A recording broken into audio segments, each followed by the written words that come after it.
Before we enter the Pacific Northwest forest where we killed something we shouldn't have, do me a favor. Drop a comment telling me where you're watching from and if you believe Bigfoot is real. Hit that like button if the idea of accidentally killing someone's child terrifies you. Subscribe for more real military encounters that prove some mistakes can never be forgiven. Now, let's talk about the night we started a war. My name is Staff Sergeant Frank Morrison, United States Army Rangers, 75th Regiment. What I'm about to tell you will change how you think about Bigfoot. About whether they're animals or something more. About whether they deserve to be left alone or whether humanity has the right to enter their territory without consequence. 7 Rangers died in the Washington State wilderness in September 2023. The official report says bear attacks and training accidents. That's a lie designed to prevent panic, to prevent people from asking the real question: what happens when you kill something that can think, that can feel, that can remember? The truth is that we accidentally killed a Bigfoot, not an adult, a child, maybe 4 or 5 years old in human equivalent, and the family came for us. Not to eat us, not to defend territory, they came for justice, for revenge, for closure. And I survived because one of them chose mercy, chose to let me live after I put down my weapon and apologized. But 2 of my brothers died because they didn't understand what I learned in those 3 days of being hunted. Bigfoots aren't monsters. They're people. People in fur. People with families, people who love their children as much as we love ours. And when you kill one of their children, they will make you answer for it. This started as routine training. September 15th, 2023. 8 Rangers deployed to the Olympic National Forest for a 3-day wilderness survival and night combat exercise. We'd done dozens of these. Cold weather training, navigation in low visibility, live fire exercises in controlled environments. Our team, Lieutenant Jake Wilson, Staff Sergeant Rodriguez and myself, Sergeant Thompson, Specialists Martinez and Vogel, Corporals Anderson and Jackson. The area was remote, 40 miles from the nearest town. Dense old-growth forest. No trails except game trails. No human presence except for the occasional backpacker. Perfect for military training where we wouldn't disturb civilians. We set up base camp on day 1, established patrol routes, conducted daytime navigation exercises, everything by the book. By nightfall, on day 2, we were ready for the live fire exercise. A nighttime patrol with realistic combat scenarios. Rules of engagement, Wilson briefed us at 2000 hours. We're simulating enemy contact, but this is real wilderness, real animals, black bears, cougars, elk. If you encounter wildlife, do not engage unless it's an immediate threat to life. Identify your target before firing, understood? Understood, sir. We responded in unison. We moved out at 2100 hours. 4 2-man teams, standard patrol formation, moving through the forest with night vision and live ammunition. The exercise was to last 6 hours. Navigate to 3 checkpoints. Simulate combat scenarios. Return to base camp by 0300 hours. Thompson and I were paired. We'd been Rangers together for 4 years. Good friends, good soldiers. We trusted each other completely. That trust would make what happened next so much worse. At 22:45 hours, we were 2 kilometers from base camp, moving through dense underbrush when we heard something. Movement, large, maybe 50 meters ahead. Too big to be a deer, too heavy to be a person. Contact, Thompson whispered into his radio. Possible large animal investigating. We approached carefully. Standard threat assessment. Night vision showed a large heat signature, moving toward us. Fast. Too fast for casual wildlife movement. This was aggressive. This was a charge. "Bear!" Thompson yelled. "Charging! Defensive fire authorized!" He raised his rifle, aimed, fired 3 controlled bursts. The heat signature dropped, stopped moving. The forest went silent. "Target down," Thompson reported, approaching to confirm kill. We moved forward, weapons raised, ready for the bear to be wounded and dangerous. But as we got closer, something felt wrong. The shape, the size, the way it was lying. Thompson's flashlight hit the body. It wasn't a bear. It was maybe 5 feet tall, brown fur covering its body. But the proportions were wrong for a bear. The limbs were too long, too human-like. And the face, oh God, the face. It had a face, not a bear's snout, a face, flat. Human features but covered in fur. A nose, lips, and eyes. Open eyes that stared at nothing. Eyes that looked almost human. Eyes that held an expression I'll never forget. Fear. The creature had died afraid. "What is this?" Thompson breathed. "What did I just kill?" I knelt beside the body, examined it closely. The hands. They had hands. 5 fingers. Opposable thumbs. Nails, not claws. The feet were large but shaped like human feet. Flat soles, high arches, and the size. This wasn't an adult. The proportions, the developing features, the smaller size. I think this is a juvenile," I said quietly. "Thompson, I think you just shot a Bigfoot, a young one." "Bigfoot isn't real," Thompson said, but his voice was shaking. This has to be some kind of ape. A bear with a deformity, something that makes sense." "Look at it," I insisted. "Look at the hands, the face, the body structure." This is what people have been reporting for decades. This is why hikers disappear. Why there are sightings. Because they're real, and we just killed one of them. Thompson backed away from the body. "We need to report this. Command needs to know. Scientists, government, someone needs to..." That's when we heard it. From deeper in the forest.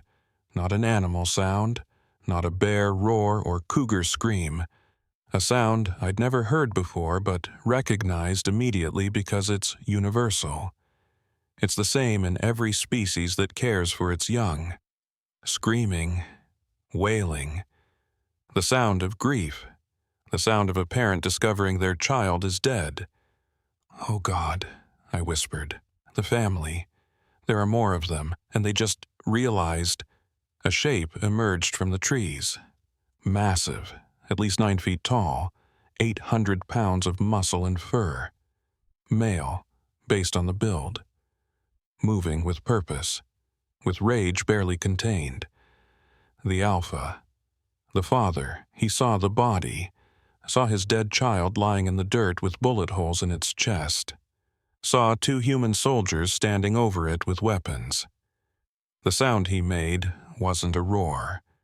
It was deeper, more primal, more human. It was a father's anguish-given voice. Pure grief mixed with rage, mixed with disbelief. He charged toward us. Thompson raised his rifle, but I grabbed his arm. "Don't shoot! We've killed enough!" The alpha stopped 10 feet from us. Towering, massive, easily capable of tearing us apart. But he didn't attack. He looked at the body, at his dead child. And he made a sound that broke something inside me. He was crying. Tears. Running down the fur on his face, visible in our flashlight beams. He was crying for his child. More shapes emerged. A female. Slightly smaller, but still massive. 8 feet tall, 600 pounds. She moved past the alpha. Fell to her knees beside the body. And she picked it up. Cradled it in her arms like a human mother would cradle a baby. The matriarch, the mother. She was making sounds, not animal sounds, language, complex vocalizations that rose and fell like speech, like she was talking to the dead child, begging it to wake up, asking why this happened, saying goodbye. And she was crying too, holding her dead baby, rocking back and forth, her shoulders shaking with sobs, while the alpha stood over her, one massive hand on her shoulder, his own grief visible in every movement, every sound. A third shape appeared, older, massive, 10 feet tall easily, scarred, ancient. The grandfather, the elder. He looked at the scene, at the dead juvenile, at the grieving parents, and he turned to look at us, made eye contact, direct, intelligent, assessing. He knew we had done this, knew we had killed the child, and in his eyes I saw something terrifying. Recognition, understanding. He knew we were soldiers, knew we were armed, knew we were dangerous, and he was calculating whether to kill us now or wait. 2 more shapes appeared, juveniles, 6 or 7 feet tall, siblings of the dead child. They saw their brother or sister lying dead in their mother's arms, heard their parents' grief, and they looked at us with expressions I'll never forget. Not animal instinct, not predator assessment. They looked at us with hatred, with understanding of what we'd taken from them, with the knowledge that we were responsible. The family was complete. 5 Bigfoots, 3 generations, all staring at us, all understanding that we had killed one of their own. The matriarch looked up from the body, looked directly at Thompson. She could tell. Somehow she knew. Maybe she smelled the gunpowder. Maybe she saw which weapon had been fired. Maybe she just knew. But she knew Thompson had pulled the trigger. She pointed at him, one massive finger extended. Accusatory, definitive. She made a sound, a vocalization that was clearly a word, a name, a designation. In her language, she had just identified Thompson as the killer, the one responsible, the one who would answer for this. The alpha made a different sound. Not grief now. Something else. A decision, an order. He looked at the elder, at the 2 juveniles, then back at us, and he spoke, in their language. Complex sounds that clearly meant something. The elder nodded, acknowledged. The juveniles moved closer to their mother, protective, and the alpha reached down, gently took the dead child from the matriarch's arms, held the small body against his chest, turned to the forest. He was taking his child home, to bury, to grieve properly, away from the humans who had killed it. But before they left, the matriarch stood, approached us, stopped 5 feet away, close enough that we could smell her, earth and fur and something else, something human. She looked at both of us, then focused on Thompson. She made eye contact, held it, and in her eyes I saw something that made my blood run cold. Not animal rage, not mindless fury. Calculated hatred, controlled violence, the look of someone planning revenge. She made a sound. Low, guttural, but distinctly purposeful. It wasn't a threat, it was a promise. In whatever language Bigfoots speak, she had just declared war, had just sentenced Thompson to death, had just promised that justice would be served for her dead child. Then she turned, followed the alpha and the others into the forest. The family disappeared into the darkness, taking their dead child, taking their grief, taking their rage. Thompson and I stood in the silence, processing what we'd seen, what we'd done, what was coming. They're intelligent, I said finally. They communicate. They have families. They grieve. They're people, Thompson, not animals. People, and we just killed one of their children." "It was an accident," Thompson said, his voice hollow. "I thought it was a bear. I thought we were in danger. I didn't know." "It doesn't matter," I interrupted. "We don't get to claim ignorance when we kill someone's child. And that mother, did you see how she looked at you? She's not going to accept it was an accident. She's going to hunt you, maybe hunt all of us. And I don't think we can stop her." We reported back to Wilson, called an emergency team meeting, showed them photos of the body's location, described what we'd seen, the family, the grief, the promise of revenge. "This is insane," Rodriguez said. "You're telling me Bigfoot is real, and it's intelligent, and we just pissed off a family of them by killing one of their kids?" "That's exactly what I'm telling you," I replied. "And they know who we are, know where we are, and they're coming for us." "Then we evacuate," Wilson decided. "Call for extraction. Get out of this forest before they attack. We're not equipped to fight something like this." But when we tried to use the radio, it was dead. Smashed. While we'd been at the meeting location, something had destroyed our communications equipment. Crushed the radio, destroyed the satellite phone, cut our only connection to the outside world. "They're already here," Martinez whispered. "They're already hunting us." A sound echoed through the forest. Howling. But not wolves, not coyotes. Bigfoot calls, multiple voices, coordinating, communicating, surrounding our position. The family was calling to each other, planning, preparing, about to begin their hunt.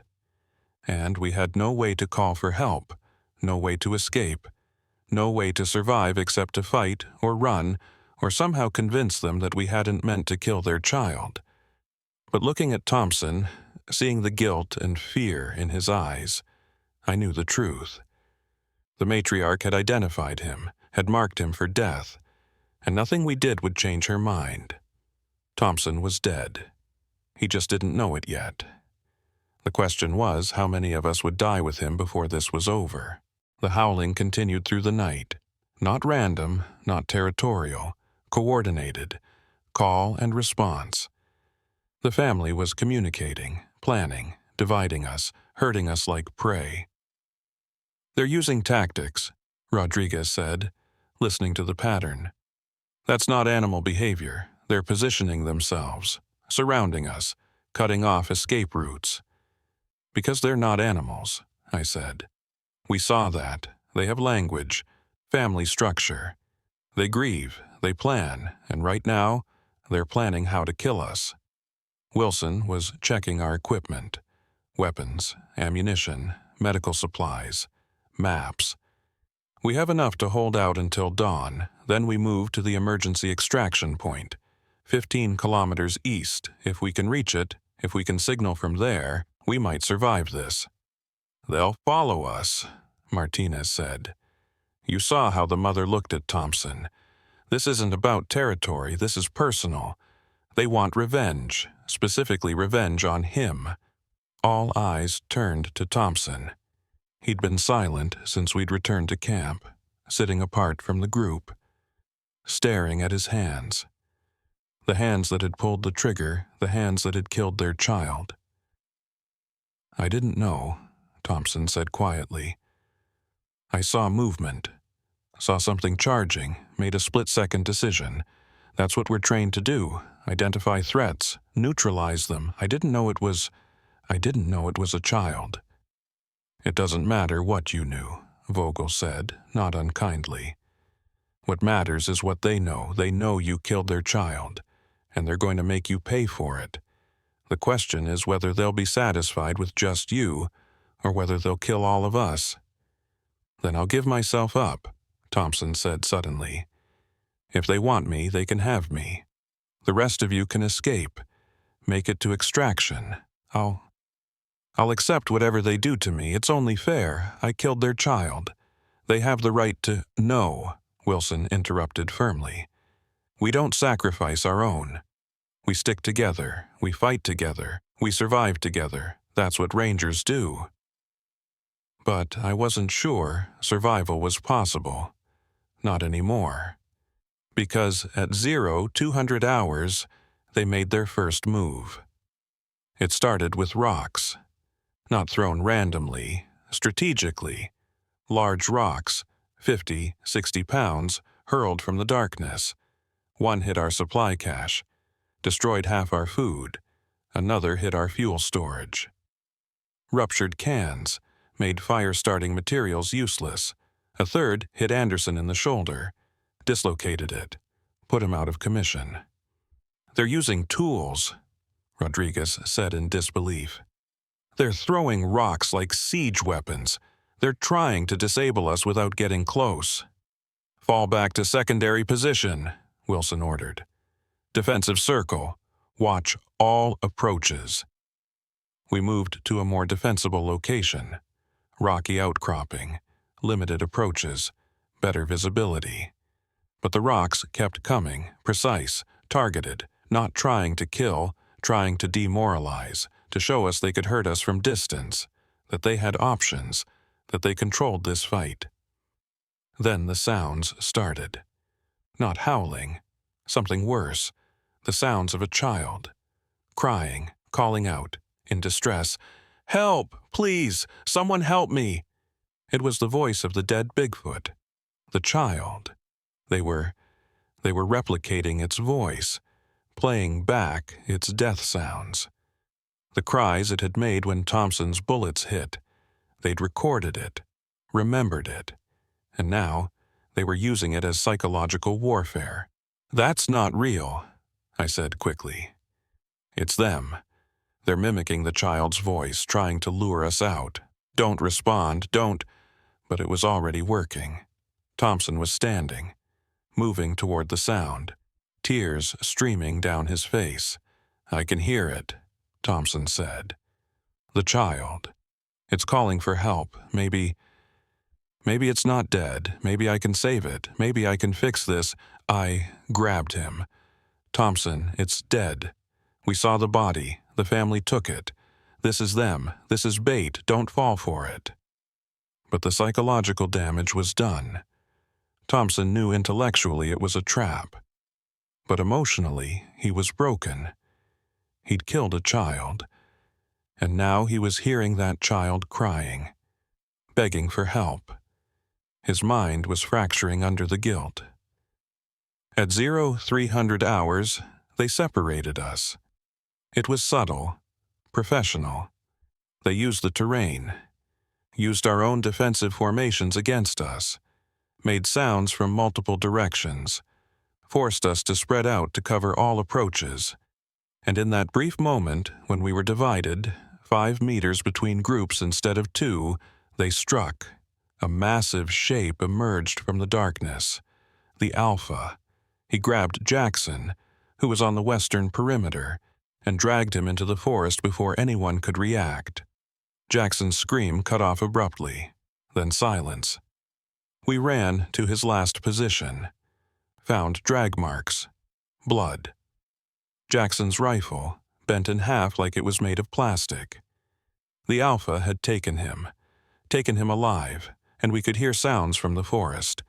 Not killing sounds, teaching sounds. The Alpha was using Jackson to teach the juveniles how to subdue prey, how to track, how to hunt humans.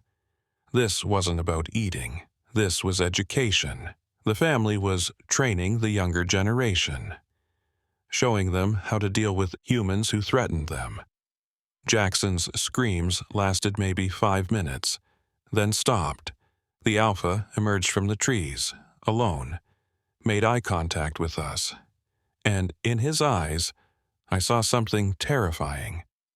He was showing us he could take us one by one, that we were helpless against him, that fighting was futile. He pointed at Thompson, same gesture the matriarch had made, marking him, claiming him. Then he disappeared back into the forest. "They're playing with us," Martinez said, his voice shaking. "They could kill us all right now. but they're making it last. Making us suffer, like we made them suffer. Or they're being strategic, I countered. Taking us one at a time, minimizing their own risk. They're smart enough to know that 8 armed soldiers are dangerous.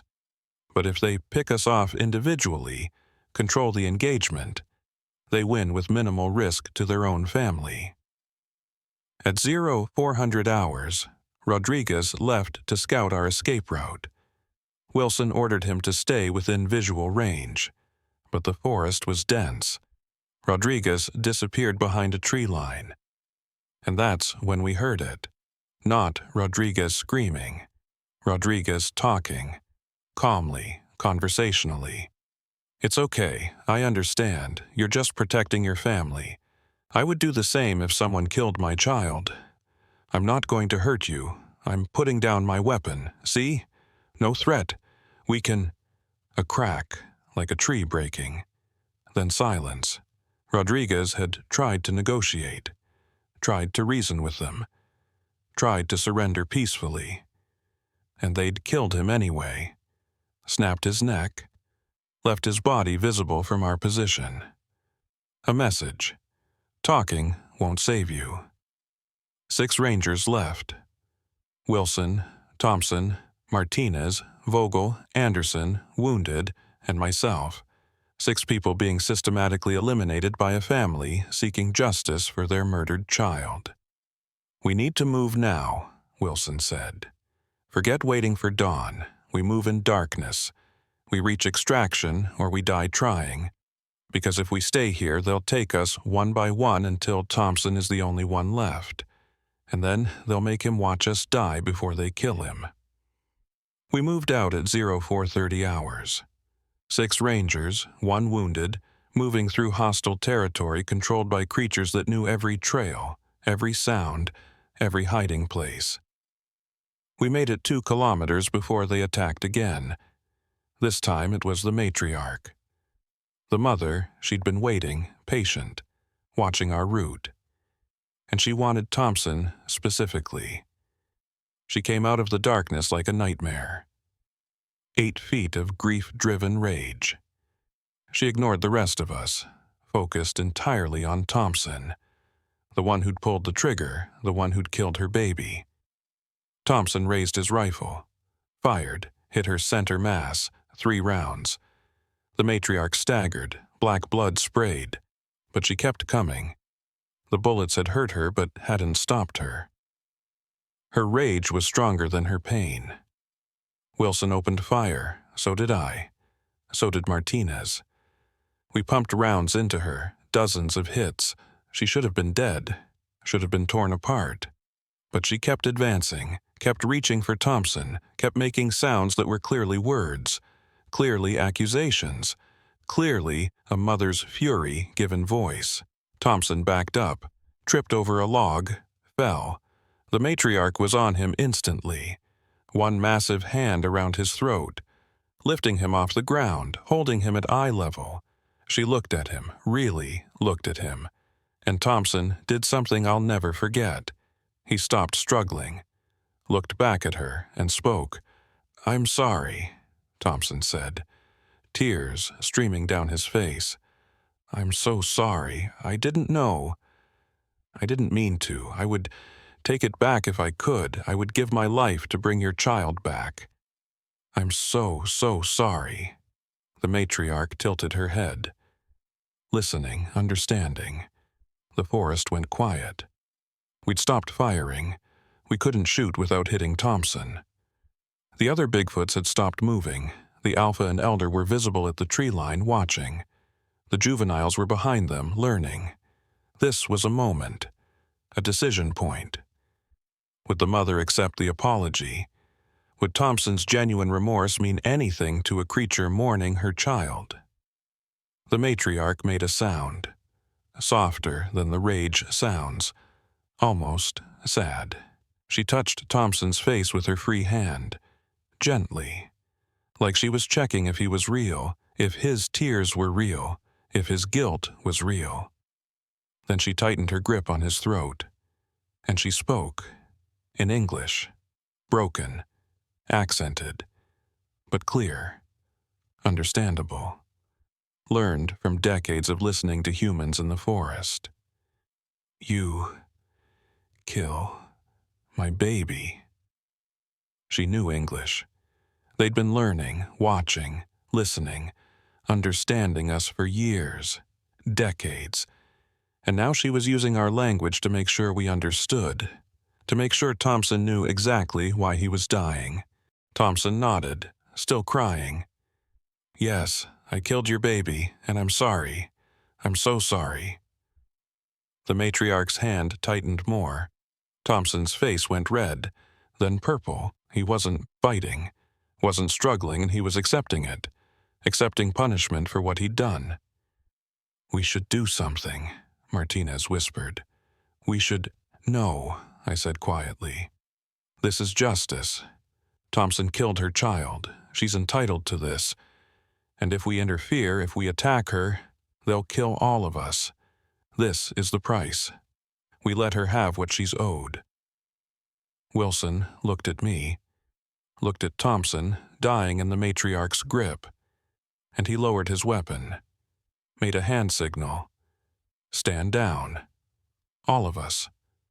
We watched Thompson die, watched the life leave his eyes, watched the matriarch hold him until he stopped moving. Then she released him, let his body fall to the ground, and she stood there, looking at us, at the 5 rangers who remained. The Alpha joined her, put his hand on her shoulder, the same gesture he'd made when they'd first found their dead child. Comfort, support, shared grief. The Elder approached, looked at Thompson's body, looked at us, and he made a sound, a decision sound, an order. The family turned to leave. They had Thompson. They had justice. Their revenge was complete. The killer had been killed. The debt had been paid in blood. But then Anderson, injured, traumatized, not thinking clearly, raised his weapon. For Thompson, he yelled, and fired, hit one of the juveniles in the back. The young Bigfoot stumbled, cried out, fell. Everything stopped. The Alpha spun around. The matriarch roared. The Elder's eyes went wide with shock, and the uninjured juvenile ran to its wounded sibling, tried to help, tried to stop the bleeding. Oh, God, I breathed. Oh, God. Anderson, what did you do? Anderson had shot another child. In the back, while the family was leaving peacefully, while justice had been served. He'd escalated, had turned justified revenge into an ongoing war, had given them reason to kill all of us. The matriarch looked at the wounded juvenile, looked at Anderson, and she made a sound I'll hear in my nightmares forever. Not rage, not grief, something beyond both. The sound of a mother who'd lost one child and now watched another one suffer. The sound of restraint breaking, of mercy dying, of the decision to show no quarter. The entire family charged, all 5 of them, not tactical, not calculated, just raw fury. We opened fire, hit all of them, but they kept coming. The juveniles were slower, the wounded one being helped by its sibling. But the Alpha, the matriarch, the Elder, they were on us in seconds. The Elder grabbed Anderson. The one who'd shot the second juvenile, lifted him, and broke him, not quickly, slowly, methodically, making him pay for shooting another child, making him suffer. Anderson's screams echoed through the forest until the Elder silenced them permanently. The Alpha went for Wilson, our commanding officer, the leader. In the family's eyes, Wilson was responsible for all of us, responsible for what we'd done. The Alpha hit Wilson with a fallen log, using a tool, using a weapon, and Wilson went down, didn't get back up. That left 4 of us, Martinez, Vogel, myself, and the wounded Anderson, already dead in the Elder's hands. "Run!" I yelled. "Split up! Make them choose!" We scattered. The family divided. The matriarch chased Martinez. The alpha continued with Wilson's body, maybe to show the juveniles, maybe to send a message. The elder stayed with Anderson's corpse, teaching the wounded juvenile, showing it that attackers pay the price. Vogel and I ran together, made it 500 meters before we realized the family wasn't chasing us anymore. They'd gone back to their wounded juvenile, back to care for it, back to protect it. They'd achieved their goal. Thompson was dead. Anderson was dead for shooting another child. Wilson was dead as the leader. Jackson and Rodriguez were already gone. The family had decimated us, and now they were focused on their own injured family member. Not vengeance anymore. Care. They stopped, Vogel gasped. Why did they stop? Because they're not monsters, I replied. They're a family, and one of their children is hurt. They're going back to care for it, to protect it. They're not going to chase us anymore. What about Martinez? We heard him screaming, heard the matriarch hunting him through the forest, heard him begging, pleading, and then silence. Martinez is gone, I said. The mother is making sure everyone who threatened her children is dead. But us, we didn't shoot. We didn't attack when they were leaving. We're being allowed to survive. 2 rangers left, Vogel and myself. 2 survivors of a war that never should have started. 2 people who'd learned that Bigfoots aren't monsters. They're people. People who love their children. People who will fight to protect them. People who understand justice and mercy, but also people who will never forget, never forgive, never let an attack on their family go unpunished. Vogel and I reached a ridge overlooking a small valley at 0600 hours, just as dawn broke. We'd been running for 90 minutes. No pursuit, no sounds of the family hunting us. They'd truly stopped, turned their attention to their own wounded rather than continue revenge. We collapsed behind a boulder, gasping, exhausted, traumatized. 6 friends dead. 6 rangers killed by a Bigfoot family seeking justice for their murdered child. A war that never should have happened. A tragedy that could have been avoided if only Thompson had identified his target. If only we'd known they existed. If only. We need to keep moving, Vogel said. Reach extraction, get help, tell command what happened. They need to know these things are real. They need to know they're intelligent. They need to know we started this, I interrupted. We killed their child first. Everything that happened after was a response, was justified, was them protecting their family the same way we'd protect ours. You're defending them, Vogel asked incredulously. They killed 6 of our people, and we killed theirs first, I shot back. We killed a child, Vogel, a baby, and then when they came for justice, when they showed restraint, only targeting Thompson initially, Anderson shot another juvenile. We escalated. We kept attacking their children. What were they supposed to do? Let us kill their whole family? Vogel was quiet for a long moment. Then, so, what do we tell command?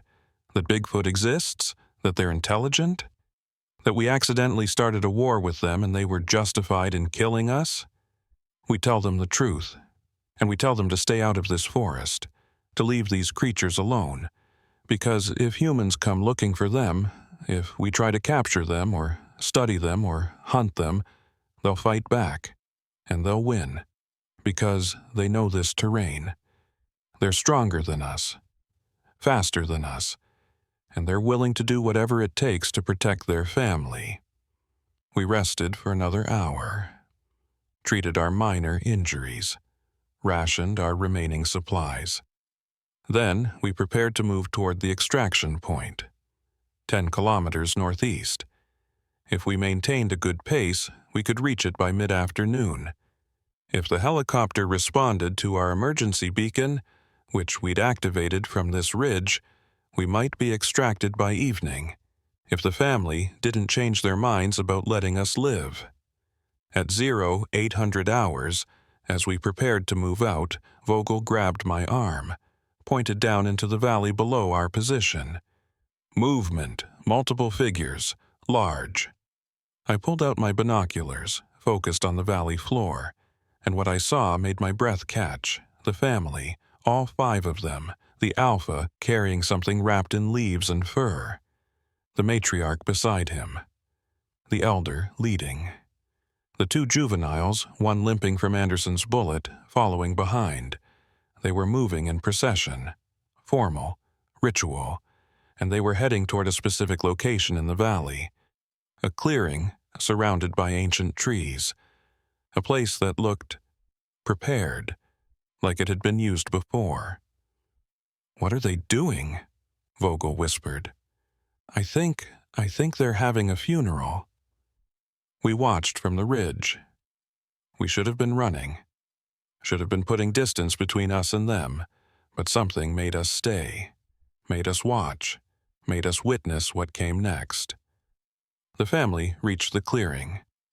The alpha set down his bundle, the body of the first dead juvenile, wrapped carefully, respectfully. The matriarch knelt beside it. The elder began doing something with the earth, digging, using his massive hands to excavate a hole, large enough for the body, deep enough for proper burial. They were burying their child, with ceremony, with ritual, with all the trappings of an intelligent species mourning their dead. The juveniles watched. The wounded one sitting because it couldn't stand comfortably, its sibling beside it, learning, understanding. This was how their people honored the fallen. This was how they said goodbye. When the grave was ready, the alpha placed the body in it gently, carefully, like putting a baby to sleep. The matriarch arranged the wrapping, made sure the child was comfortable, even in death, even in burial. Then the family did something that broke me. They sang, not howls, not calls, song, complex vocalizations that rose and fell in harmony. The alpha, the matriarch, the elder, 3 voices blending. A funeral song, a goodbye song, a song of grief and loss and love. The juveniles joined in, their voices younger, less experienced, but learning the song, learning how to mourn properly, learning how to honor the dead. 3 generations of Bigfoot singing together for their lost family member. "They're people," Vogel whispered. His voice was thick with emotion, with realization. "Oh God, Morrison, they're not animals. They're people. They have culture, ritual, art. They're people, and we killed one of their children." The song lasted maybe 10 minutes. Then silence.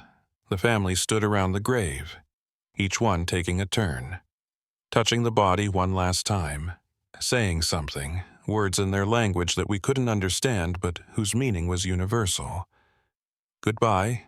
I love you. I'll miss you." The things any parent would say to a lost child. Then the elder began filling in the grave, covering the body with our earth, while the others watched, while the mother cried, silent tears running down her fur-covered face, while the father stood strong, holding his grief inside, being the strength his family needed, while the juveniles learned that death was part of life, that family members could be lost, that grief was real. When the grave was filled, the family did something else. They gathered stones, large ones, and they placed them over the burial site, creating a cairn, a marker, a memorial. So they would know where their child was buried, so they could return, so they could remember. The elder carved something into the largest stone, using his claw or nail, creating symbols, markings. I couldn't see them clearly from our distance, but they were deliberate. Purposeful. Writing, or the Bigfoot equivalent of it, a headstone.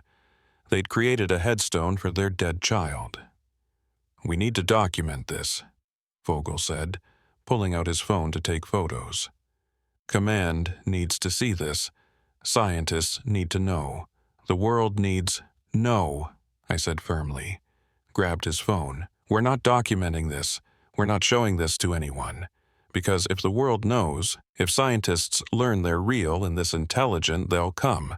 They'll hunt them, capture them, study them, experiment on them. The family will never know peace. But the proof, there is no proof. Jackson's body is gone, probably taken by the Alpha to teach the juveniles. Rodriguez and Thompson's bodies are somewhere in this forest. Anderson and Wilson are dead at Bigfoot hands, but we report that as bear attacks.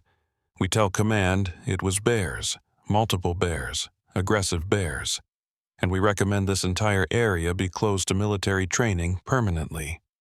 You want to cover this up? I want to protect them," I replied. "They showed us mercy, stopped hunting us when they could have killed us easily.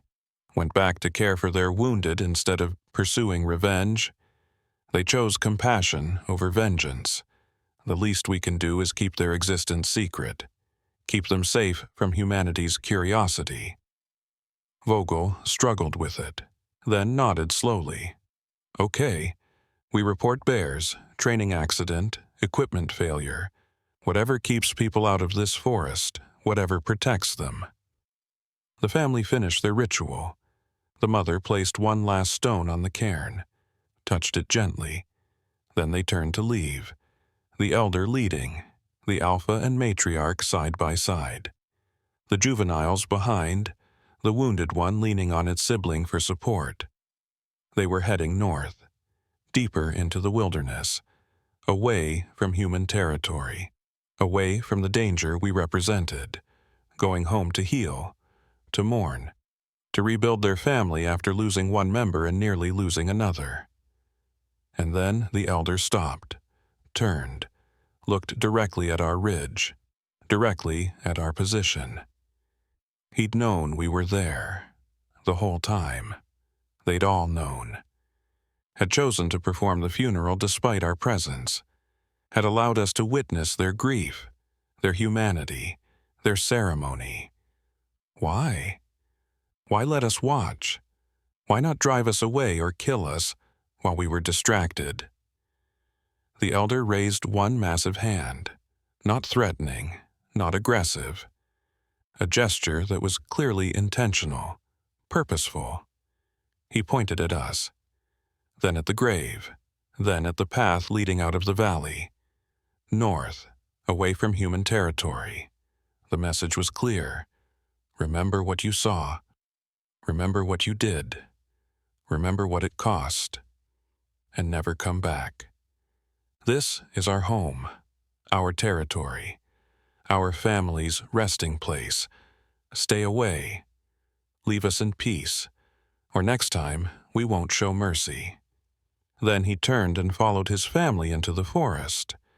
The 5 Bigfoots disappeared into the trees, gone, leaving only the grave as evidence they'd been there. As evidence that something intelligent, something human-like, something deserving of respect and dignity lived in these woods.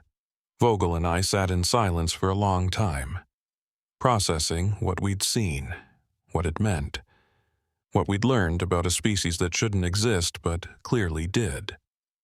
"We killed a child," Vogel said finally, "and they responded with justice, not genocide. They killed the guilty, spared the innocent, showed restraint we wouldn't have shown in their position. They're better than us, more civilized, more moral." "They're just different," I replied. "Not better or worse, just different.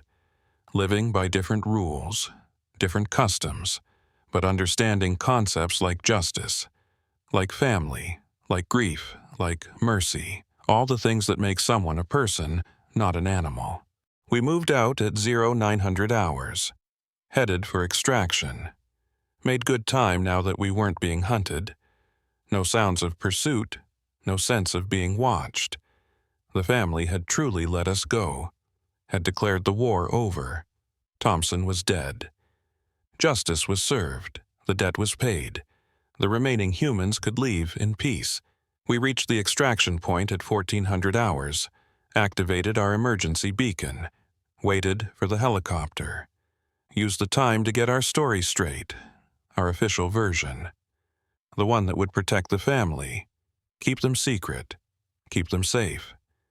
6 rangers killed by aggressive black bears, multiple bears, unprecedented coordinated attack. Equipment failure prevented proper defense. Survivors recommend area closure for wildlife management. No further military operations in this forest.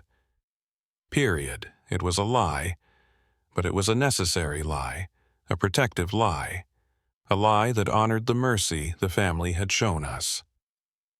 The helicopter arrived at 1600 hours. The crew was shocked to see only 2 of us, demanded to know what happened. Where were the others? What kind of bears could kill 6 trained rangers? The worst kind, I said. The kind defending their territory, their family, their young. We stumbled into something we shouldn't have. Threatened something we didn't understand. And we paid the price for it. This forest is off limits now. Command needs to mark it forbidden territory because if more soldiers come here, more will die. And they'll deserve it. The pilot looked at me strangely, like he knew I was lying, like he sensed there was more to the story. But he didn't push, just loaded us into the helicopter and extracted us from the forest. As we lifted off, I looked down at the valley, at the clearing with the grave, at the cairn marking where a child's body was buried. A child who died because a human soldier made a split-second decision in the dark. A child whose death triggered a justified war. A child whose family loved them enough to fight for justice. To kill in their name. To grieve properly and with dignity. And I saw them, one last time, the 5 Bigfoots standing at the edge of the clearing. Watching us leave, the alpha, the matriarch, the elder, the 2 juveniles, a family, wounded, grieving, but intact, together. The matriarch raised her hand, not threatening, not aggressive. A wave, an acknowledgement, a goodbye, maybe even a thank you. For stopping the war, for allowing justice to be served, for not escalating further, for keeping their secret. I raised my hand in return, a salute, a promise. I would never tell the truth, would never reveal their existence, would never let humanity find them. They'd shown us mercy. The least I could do was protect them in return. The helicopter banked away. The forest disappeared from view. And I never saw them again. But sometimes, late at night, I hear that funeral song. Those 3 voices blending in harmony. Mourning, grieving, loving, proving that Bigfoots aren't monsters or animals or myths. They're people. People we killed. People we wronged. People who responded with justice, not massacre. People who showed mercy when they had every right to show none.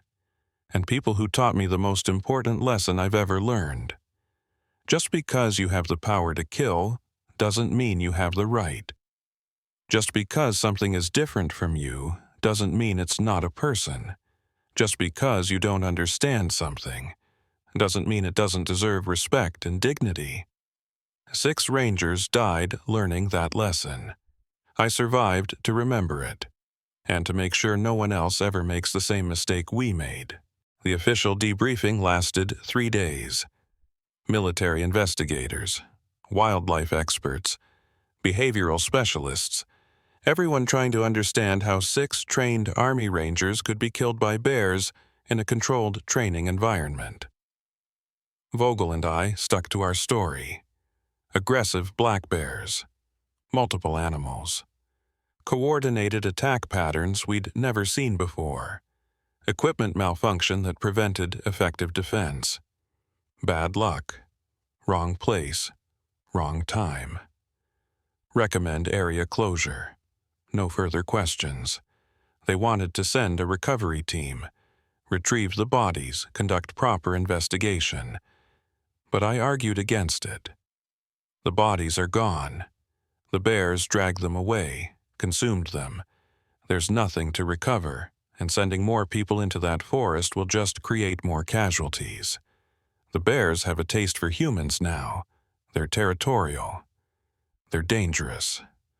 Cordon off the area and leave it alone.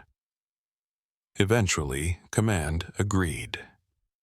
The Olympic National Forest, Section 7B, was officially closed to military operations, marked as high-risk wildlife zone.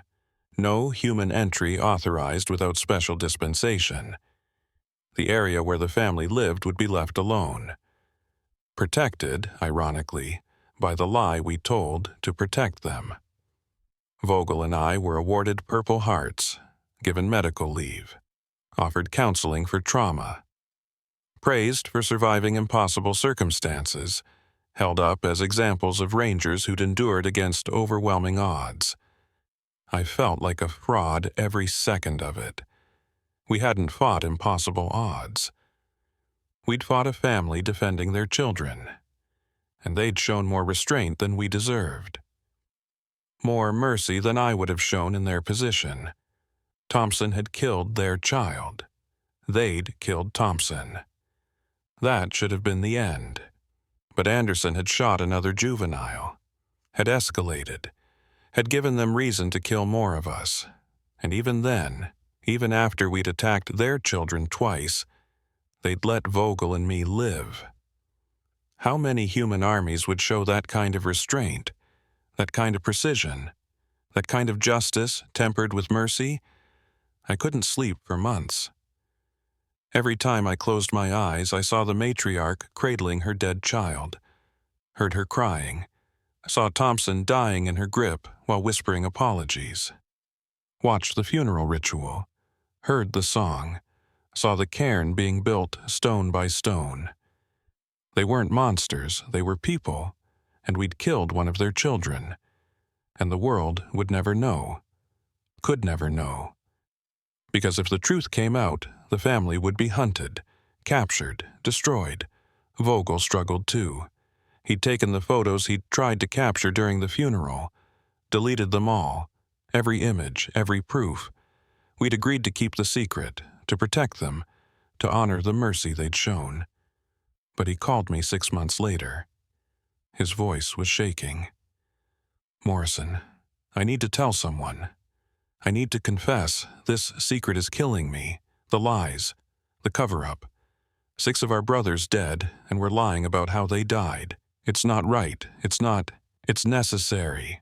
I interrupted. "Vogel, listen to me. If we tell the truth, if we reveal what's really out there, what happens? The government sends teams, scientists, hunters. The media descends, and that family that showed us mercy, that buried their child with dignity, that let us live when they could have killed us. They become specimens, experiments, trophy kills. Is that justice?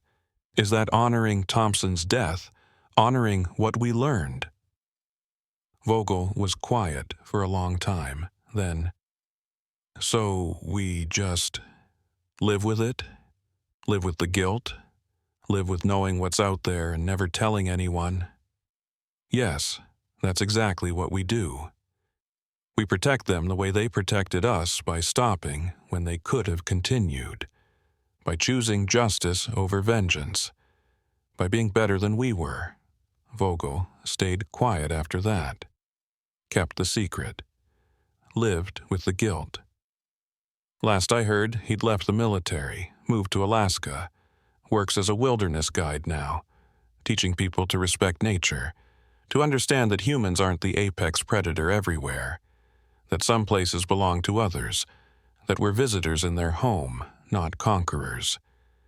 I stayed in the Rangers for another 2 years, then retired. Couldn't do it anymore.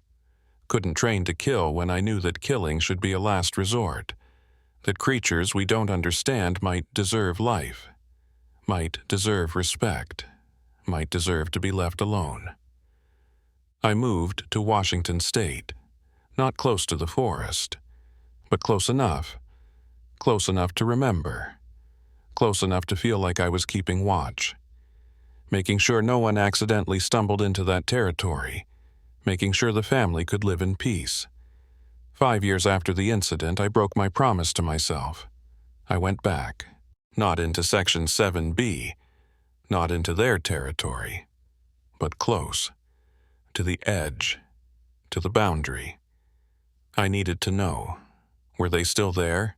Had they survived? Had they rebuilt their family?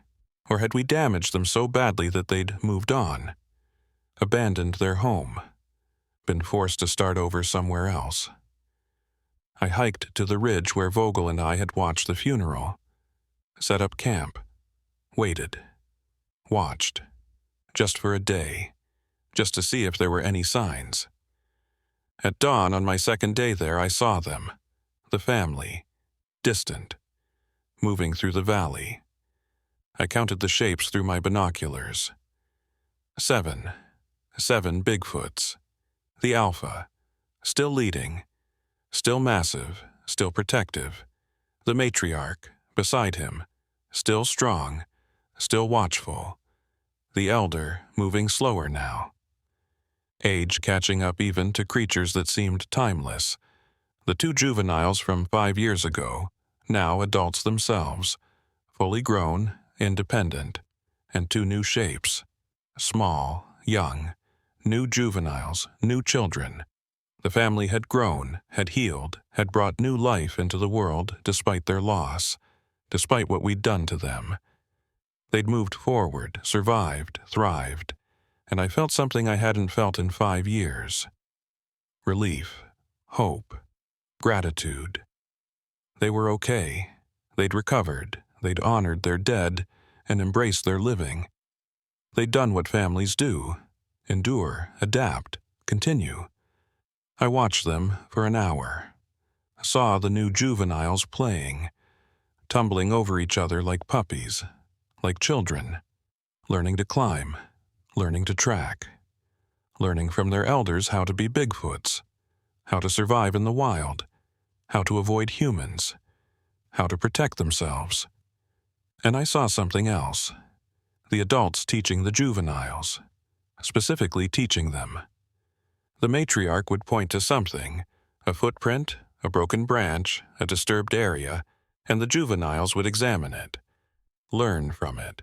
The alpha would demonstrate something, moving quietly, using scent, tracking prey, and the juveniles would imitate, practice. They were passing down knowledge, teaching their young, educating the next generation, exactly the way humans do, exactly the way any intelligent species does. Culture, society, family, all the markers of personhood, all the evidence that they weren't animals. They were people, different from us, but fundamentally the same in the ways that mattered. I packed up my camp and prepared to leave, to let them live in peace, to keep my distance, to maintain the boundary.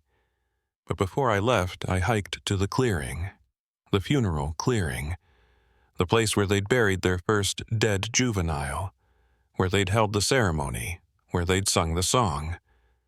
The cairn was still there, maintained, the stones still in place, the markings on the headstone still visible. But there were more cairns now, 3 more. Smaller graves around the first. I approached carefully, respectfully. Read the markings as best I could, tried to understand what they meant. The first cairn, the child Thompson had killed, was marked with symbols that looked almost like letters. A name, maybe, a designation. First fallen, or youngest, or something we'd never understand without knowing their language. The second cairn was smaller, very small, infant-sized, marked with different symbols, natural death, maybe, stillbirth. the kind of tragedy that affects all species. The third cairn was newer, the stones still clean, the earth still fresh.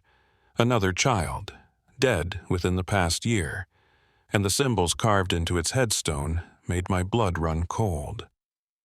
They looked like scratches, 4 parallel lines, like claw marks, but deliberate, purposeful, carved. Cougar. They'd marked this grave as death by cougar. The family had lost another child to a predator, to the natural dangers of the wild, and they'd marked it, recorded it, remembered it. The fourth cairn was marked differently. The symbols were sharper, angrier, more violent, and next to the symbols was something else, something that looked like a crude drawing, a stick figure, 2 legs, 2 arms, bipedal, human-shaped, human. This child had died because of humans, not me, not my team. Other humans, other encounters, other conflicts. The family had interactions with humanity beyond our tragic meeting. And it had cost them children. How many times had they lost family members to human action? How many children had been shot by hunters who thought they were bears? How many had been killed by hikers defending themselves? How many had died because humans entered their territory and saw them as threats?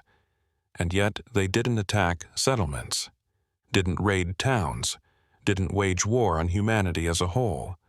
They just lived, survived, buried their dead, and tried to avoid us. They showed more restraint than we deserved, more mercy than we'd ever shown them. I left an offering at the graves. Not much, just something to show respect, to show that at least one human understood, at least one human remembered, at least one human was sorry. A stone, smooth, rounded. I'd carried it from a river miles away. I placed it on the cairn of the child Thompson had killed. A human stone, an apology, an acknowledgement. This death was on us. This loss was our responsibility. And I was sorry, so sorry. Then I left, hiked out of the forest, never went back, because I'd seen what I needed to see. The family was alive. They were healing. They were continuing. And they deserved to do so without human interference. It's been 3 years since that visit. I'm writing this now because I'm dying. Cancer. Terminal, 6 months at most. And I need to pass on what I know, what I've kept secret, what the world needs to understand even if they never get the full story. Bigfoot is real. They exist in the Pacific Northwest, probably in other places too. Remote forests, mountain ranges, anywhere humans don't dominate completely. They're intelligent, they have language, culture, family structures, they grieve, they teach, they remember, and they want to be left alone. Every Bigfoot sighting is a creature taking a risk, showing themselves. Maybe out of curiosity, maybe out of necessity, maybe because humans have pushed into their territory so far that avoiding us is impossible. But they don't want to be found, don't want to be studied, don't want to be known. They just want to live, raise their families, bury their dead, sing their songs, exist without being hunted or harmed or exposed. I've kept their secret for 8 years. I'll keep it until I die. But I'm leaving this account, this record, not for publication, not for proof, just for knowledge, just so someone knows. If you hike in the Pacific Northwest, if you see something you can't explain, if you hear sounds that aren't quite animal and aren't quite human, don't investigate, don't pursue, don't try to document or prove or capture. Just leave. Back away slowly. Give them space. Let them be. Because they're not monsters, they're not animals, they're people. Different people. But people nonetheless, with the same rights to life and family and peace that we claim for ourselves.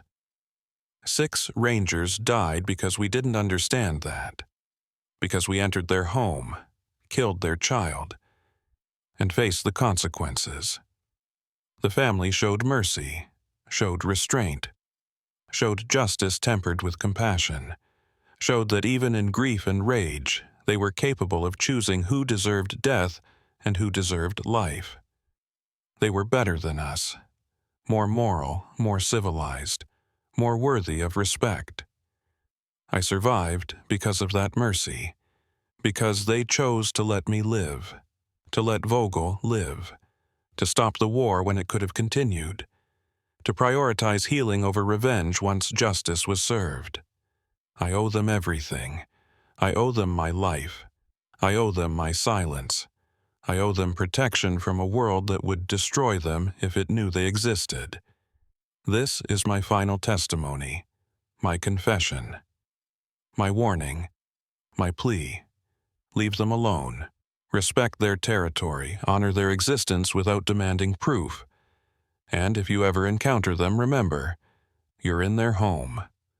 You're the intruder, you're the potential threat. Act accordingly, show respect, show peace, and leave, because the alternative, what happened to my team, is a tragedy no one should have to experience. Not humans, not Bigfoots. No one. They buried their child with dignity. They sang for their lost one. They built a cairn with care. They marked a grave with love. And they taught me that monsters aren't defined by appearance or habitat or species. Monsters are defined by actions, by choices, by how we treat those who are different from us. Thompson made a mistake. A fatal mistake. But he wasn't a monster. He was a soldier who misidentified a target, who paid for that mistake with his life, who died apologizing, who recognized his error even as he faced the consequences. The Bigfoot family wasn't monstrous either. They were people seeking justice, protecting their own, teaching their young, surviving against threats they didn't create. They responded proportionally. They showed mercy. They let the innocent live. The real monsters, they're the ones who would hunt the family if they knew the truth, who would see intelligence and family and culture and still choose exploitation over respect, who would prioritize proof over protection, who would value discovery over dignity. I won't be that monster. I won't let the world be that monster. The family deserves better, deserves peace, deserves to raise their children without fear that humans will kill them for sport or science or simple curiosity. This secret dies with me. And if you've read this, if you've learned what I know, then I'm asking you, keep the secret. Protect the family. Honor the mercy they showed. And remember that just because we can find something doesn't mean we should. Some mysteries should remain mysteries. Some creatures should remain unknown. Some families should remain hidden. The Bigfoot family of Section 7B deserves that, deserves peace, deserves life without human interference. I owe them that. We all owe them that. And I hope, I truly hope, that in the years after I'm gone, they continue to thrive, continue to grow, continue to bury their dead with dignity and teach their young with love and sing their songs without fear. Because they're not monsters. They're family. And family deserves protection.